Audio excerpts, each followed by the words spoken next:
Hello students, after a long time, near about 15 days, we are again here I'm again here with my new video. I hope you all have done well in your half yearly exams. So अब exams हो गए, जो किया उसमें वो किया और अब हम आगे प्रोसीड करेंगे आज से. And from today we will start the application of derivatives. Differentiation तक हम लोग कर चुके थे, जिसमें कि मीन वैल्यू थ्योरम आपके कोर्स में नहीं था, और सेकेंड ऑर्डर डेरिवेटिव्स तक हम लोग कर चुके थे.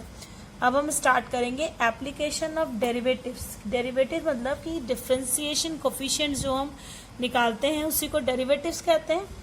तो इस डिफरेंशियल कोफिशिएंट्स का हम क्या यूज़ कर सकते हैं.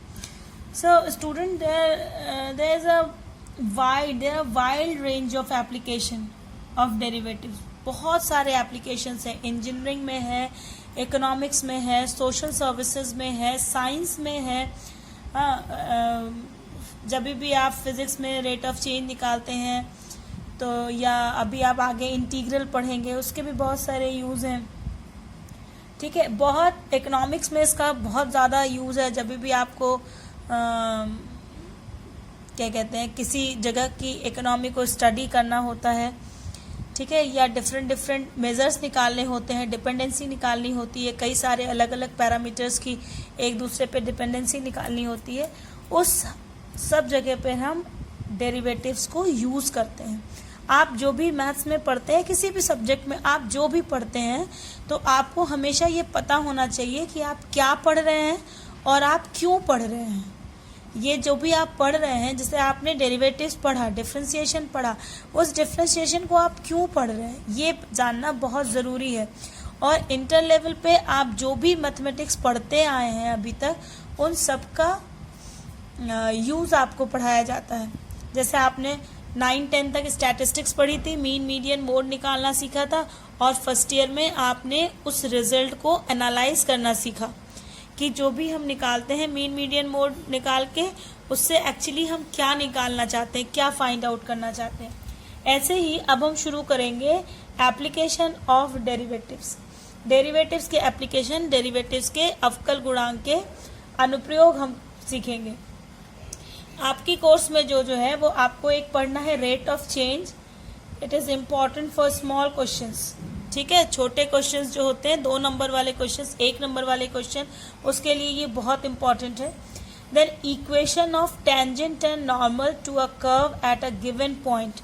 किसी कर्व का इक्वेशन दिया हो और उस कर्व पर एक पॉइंट दिया हो, उस पॉइंट पे टेंजेंट और उस टेंजेंट पे जो परपेंडिकुलर होगा, पॉइंट ऑफ कॉन्टैक्ट पे परपेंडिकुलर ड्रॉ कर सकते हैं ना, उसे हम कहते हैं नॉर्मल. तो उस टेंजेंट मतलब स्पर्श रेखा और नॉर्मल मतलब उस पे अभिलंब, इन दोनों का समीकरण निकालना. अभी तक आपने केवल वृत्त की स्पर्श रेखा निकालनी सीखी है ना, केवल आप सर्किल का टेंजेंट ड्रॉ करना आपने सीखा है. अभी आप किसी भी दिए हुए कर्व के लिए उसके किसी भी दिए हुए पॉइंट पर टेंजेंट और नॉर्मल का इक्वेशन निकालना सीखेंगे. It is also very important from your examination point of view. बहुत इंपॉर्टेंट है ये. अप्रोक्सीमेशन या approximate value of certain quantity, दी हुई क्वांटिटी की अप्रोक्सीमेट वैल्यू, ये सीखना चाहिए. ये आपके प्रैक्टिकल में काम आता है, but is not so important from your examination point of view, but you must know this just because for your practicals. Okay, then interval in which function is increasing or decreasing. अगर आपको कोई function दिया हुआ है और एक interval दिया हुआ है, तो ये चेक करना कि दिए हुए इंटरवल में जो फंक्शन की वैल्यू है वो इंक्रीजिंग है या डिक्रीजिंग है, ये एक पढ़ना है. And then maxima and minima, it is again very important from your examination point of view. Maxima और मिनिमा भी बहुत इंपॉर्टेंट है. मैक्सिमा मिनिमा एक्चुअली किसी दिए हुए कर्व का टर्निंग पॉइंट होता है. मैक्सिमा मतलब मैक्सिमम वैल्यू, जहां फंक्शन, जिस पॉइंट पर फंक्शन की वैल्यू मैक्सिमम है, तो ऑब्वियसली वहां से कर्व नीचे आने लगेगा, वैल्यू उसकी कम होने लगेगी. और अगर मिनिमा निकाल रहे हैं तो वो भी टर्निंग पॉइंट होगा, क्योंकि वो मिनिमम पॉइंट होगा और वहां से फंक्शन की वैल्यू बढ़ने लगेगी. ठीक है, तो मैक्सिमा मिनिमा पढ़ना है और practical problems on maxima minima. किसी दिए हुए सिलेंडर की मैक्सिमम कैपेसिटी कैसे बनाई जा सकती है, उसके लेंथ और ब्रेथ या लेंथ और क्या कहते हैं रेडियस को एडजस्ट करके, या किसी स्फेयर की का वॉल्यूम कैसे बढ़ाया जा सकता है, दिए हुए ट्रायंगल का एरिया कैसे इंक्रीज या डिक्रीज किया जा सकता है, ये सब आप practical problems on maxima minima पर पढ़ेंगे। अभी जो हम स्टार्ट करेंगे वो हम स्टार्ट करेंगे डेरिवेटिव्स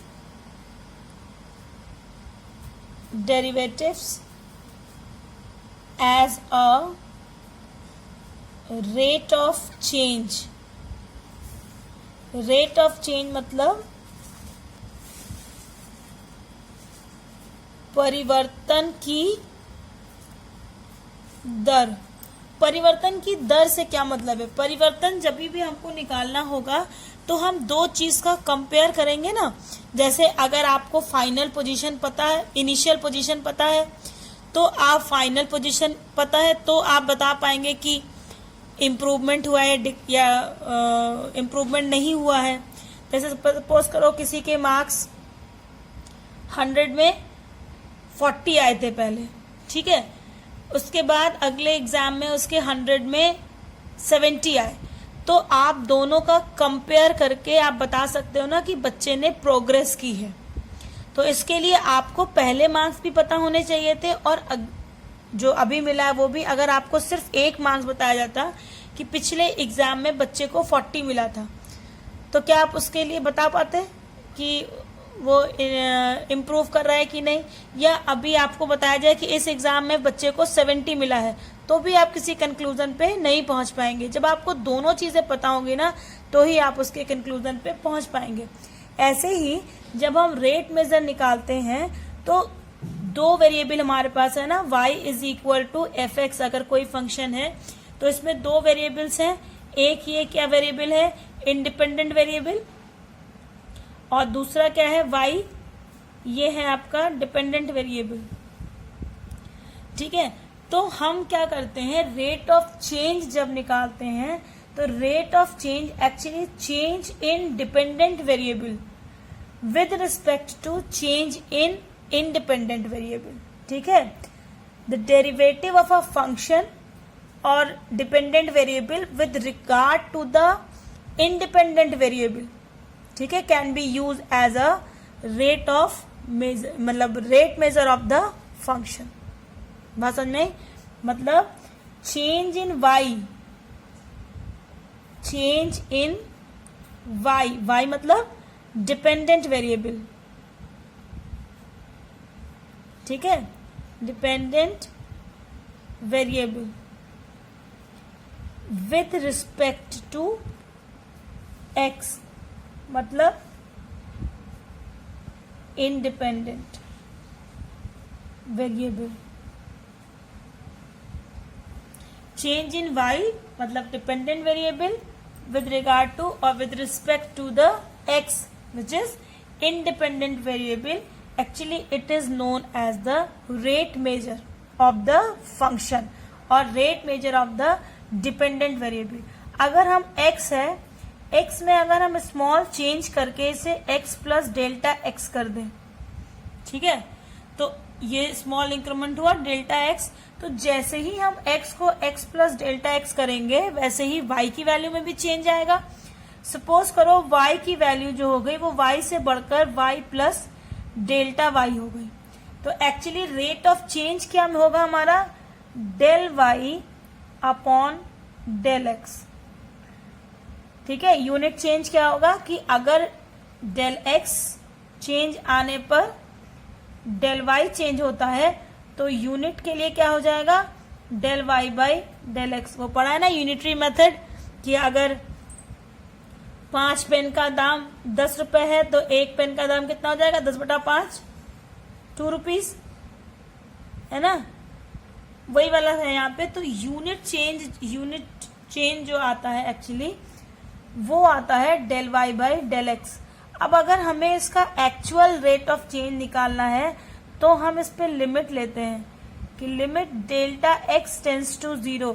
अगर डेल्टा एक्स टेंड करे 0 को तो इस डेल्टा वाई में क्या चेंज, डेल्टा वाई की वैल्यू क्या होगी, ये एक्चुअल रेट ऑफ चेंज होता है। और हमने फर्स्ट ईयर में पढ़ा है कि limit del x tends to 0 del y by del x is equal to क्या होता है, d y by d x. तो rate of change is actually d y by d x. तो hence d y by d x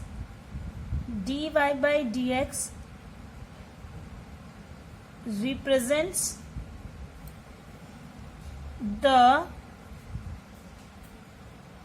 rate measure of y with respect to x। ठीक है, क्या हुआ कि dy by dx represents the rate measure of, rate measure मतलब rate of change है ना, rate measure of y with respect to x, कि x में चेंज करने पर y में कितना चेंज आता है, एक्चुअल चेंज। ठीक है, तो अगर हम वैल्यू निकालें dy by dx at x equal to x0, ठीक है, तो it represent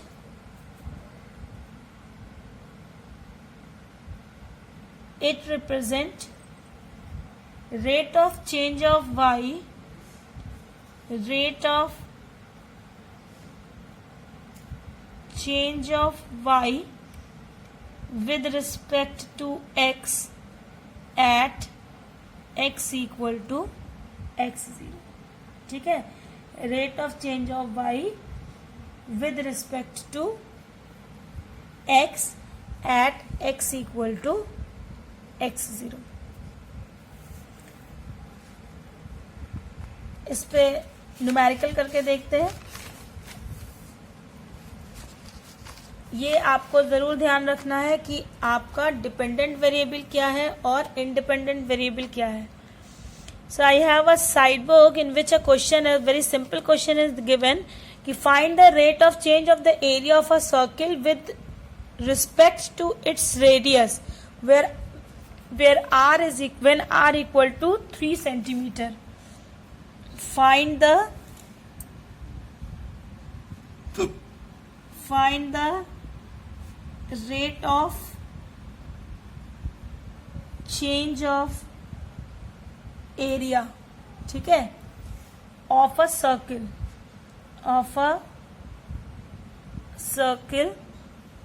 with respect to its radius r, area को a से लिखा है। Find the rate of change of area a of a circle with respect to its radius r when r is equal to 3 centimetre. ठीक है, अब circle का area है तो एरिया का फॉर्मूला क्या होता है, पाई आर स्क्वायर। सर्किल का एरिया होता है पाई आर स्क्वायर। ठीक, यहां साफ साफ लिखा है कि rate of change of area with respect to radius, मतलब ये डिपेंडेंट वेरिएबल है, एरिया डिपेंडेंट है और किस पे डिपेंडेंट है, रेडियस पे, रेडियस इंडिपेंडेंट है। तो हम लिखेंगे इसे डिफरेंशिएटिंग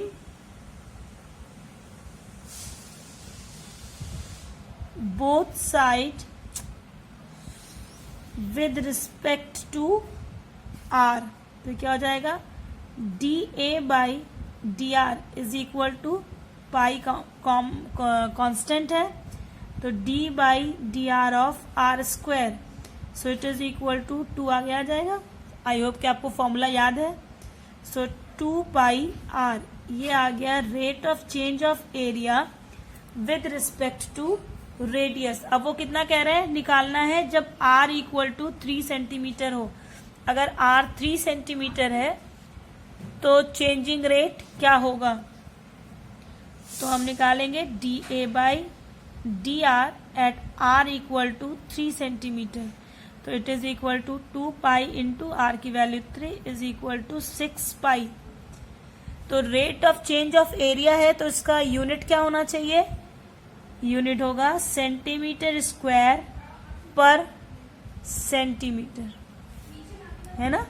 रेट ऑफ चेंज अगर किसी का हम रेट, जैसे हम वेलोसिटी लिखते हैं ना, rate of change of acceleration लिखते हैं rate of change of velocity, तो कैसे लिखते हैं उसको, वेलोसिटी का मीटर पर सेकेंड और अपॉन सेकेंड, तभी तो बन जाता है मीटर पर सेकेंड स्क्वायर एक्सीलरेशन की यूनिट। वैसे यहाँ भी यूनिट होगी सेंटीमीटर स्क्वायर जो उसकी यूनिट है एरिया की, और सेंटीमीटर जो यूनिट है रेडियस का। यहाँ आप सेंटीमीटर से सेंटीमीटर स्क्वायर कट नहीं करेंगे, ये rate of change of area with respect to radius की यूनिट हुई। मतलब क्या हुआ कि therefore the area of the circle is changing at the rate of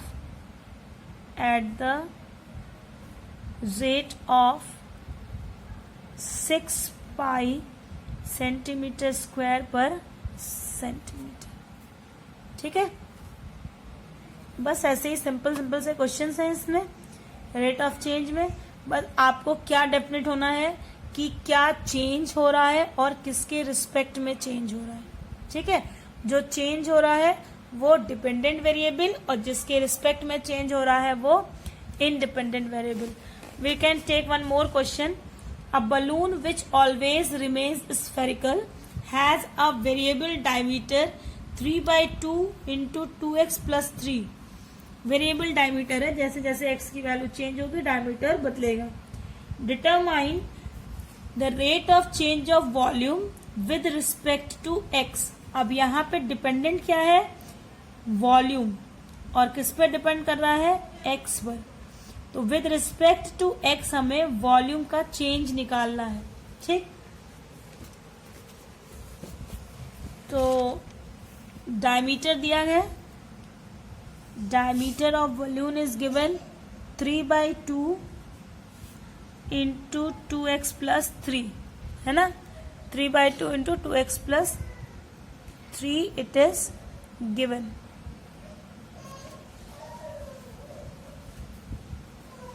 तो हम रेडियस निकाल सकते हैं। Radius is equal to half of the diameter, यानी 1/2 × 3/2 × 2x + 3 it is equal to 3/4 × 2x + 3। ये रेडियस हो गया 3/4 × 2x + 3। अब स्फेरिकल बलून है ना, बलून इज स्फेरिकल, तो वॉल्यूम कितना होता है स्फेयर का, 4/3 πr³। So volume is equal to 4/3। Mensuration के फॉर्मूले याद होने चाहिए आपको। तो 4/3 πr³। अब r की वैल्यू रख देते हैं, तो इट इज 4/3 पाई, r की वैल्यू कितनी है 3/4 × 2x + 3 का cube. So it is equal to 4/3 pi × 3/4 × 3/4 × 3/4 × 2x + 3 का क्यूब। जो कट रहा है उसको काट देंगे। It is equal to 3 3 = 9/16 pi × 2x + 3 का क्यूब। ये आ गया वॉल्यूम। अब हमें rate of change of volume निकालना है with respect to x। Rate of change of volume with respect to x, ये कितना हो जाएगा, dv/dx it is equal to 9/16 pi, और इसका डिफ्रेंसिएशन करेंगे तो ये हो जाएगा 3 × 2x + 3 का स्क्वायर, और इंटू 2x + 3 का करेंगे तो 2 आएगा। 2 × 2 2 8 = 16। तो dv/dx dx is equal to 9 3 are 27 upon 8 pi into 2x plus 3 का स्क्वायर। अब चूंकि यहाँ पे सेंटीमीटर या मीटर कुछ नहीं दिया था और rate of change of volume है विद रिस्पेक्ट टू x, तो ये हो जाएगा यूनिट क्यूब पर यूनिट। ठीक है, अब जो भी उसका यूनिट हो, यहाँ पे यूनिट सही होना बहुत ज़रूरी है। तो the volume is changing at the rate of 27/8 pi into 2x plus 3 का square unit cube per unit with respect to x। ठीक है, आपकी एनसीईआरटी एक बार देख लेते हैं।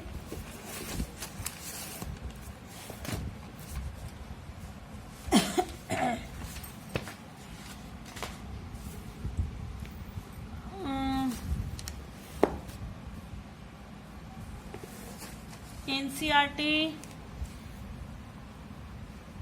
6.1 में दिया हुआ है। पहला क्वेश्चन है कि वृत्त के क्षेत्रफल की परिवर्तन की दर उसकी त्रिज्या के सापेक्ष ज्ञात कीजिए। अभी अभी हम लोगों ने निकाला है कि when r equal to 3 centimetre, r equal to 4 centimetre, इन दोनों पर rate of change of area निकालना है विद रिस्पेक्ट टू रेडियस। अभी जो पहला वाला क्वेश्चन किया था उसी तरह होगा। फिर कह रहा है एक क्यूब का वॉल्यूम 8 सेंटीमीटर क्यूब पर सेकेंड की रेट से बढ़ रहा है, तो उसका सरफेस एरिया किस रेट से बढ़ेगा, जबकि उसके साइड्स की लंबाई, एजेस की लंबाई 20 सेंटीमीटर दी गई है। एक घन का आयतन 8 सेंटीमीटर क्यूब पर सेकेंड की दर से बढ़ रहा है। दर दी गई है बच्चों, ये एकदम ध्यान रखेंगे कि जब भी दर दिया जाता है तो आप उसको सीधे से आयतन 8 सेंटीमीटर क्यूब पर सेकेंड की दर से बढ़ रहा है, तो ये आयतन नहीं दिया है, ये दिया है कि पर सेकेंड आयतन कितना बढ़ रहा है। ठीक है, तो और उसके पृष्ठ क्षेत्रफल के बढ़ने की दर हमें निकालनी है। Question number 2, let side of cube be x and volume be v। ठीक है, and surface area be s। ठीक है, तो अगर क्यूब का साइड x है तो volume v equal to x cube हो जाएगा, और सरफेस एरिया कितना होता है, 6 सरफेसेस होते हैं, 6 फेसेस होते हैं, तो ये हो गया 6x²। एक फेस का एरिया हो गया x², तो 6 फेसेस होते हैं तो 6x² हो गया।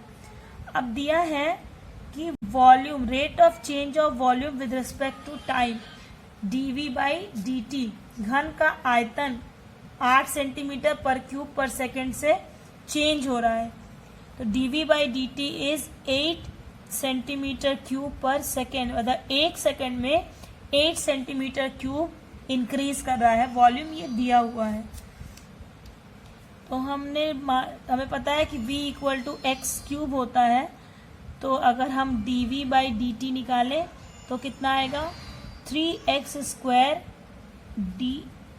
dv/dt is equal to 3x² dx/dt, because x is a function, x जो है ये जब इसको t के रिस्पेक्ट में हम डिफ्रेंशिएट करेंगे तो dx/dt भी आएगा, है ना, तो 3x² dx/dt हो गया।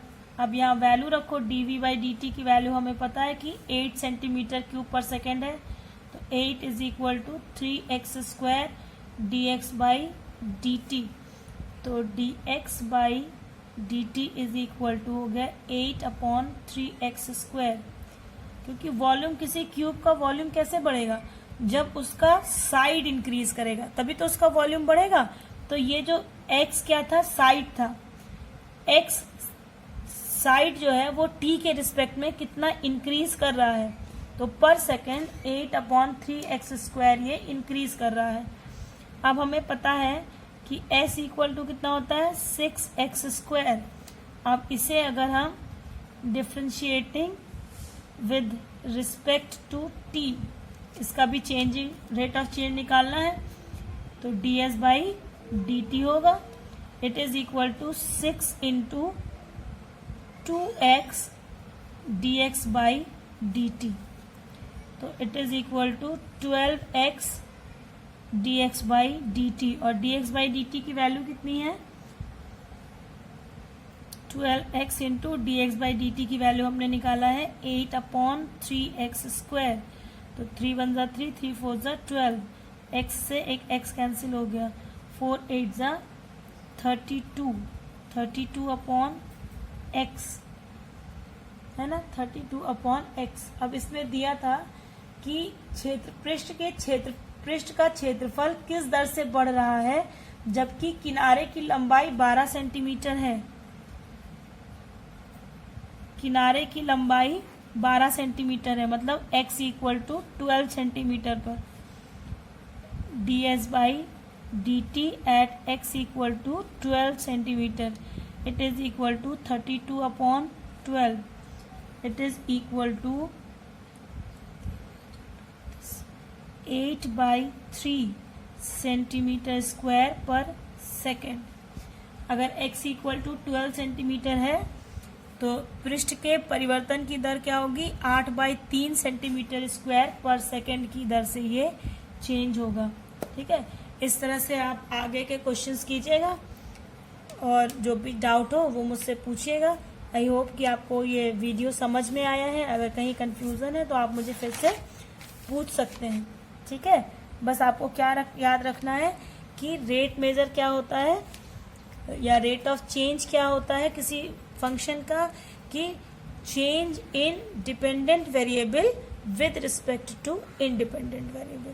ठीक है, तो limit del x tends to del y by del x, और इसकी वैल्यू कितनी होती है? फर्स्ट ईयर में पढ़ा है d y by d x. यानी अगर हम d y by d x निकाल रहे हैं तो एक्चुअली हम क्या निकाल रहे हैं? Rate of change of y with respect to x, कि एक्स में चेंज आने पर वाई में किस तरह का चेंज आता है.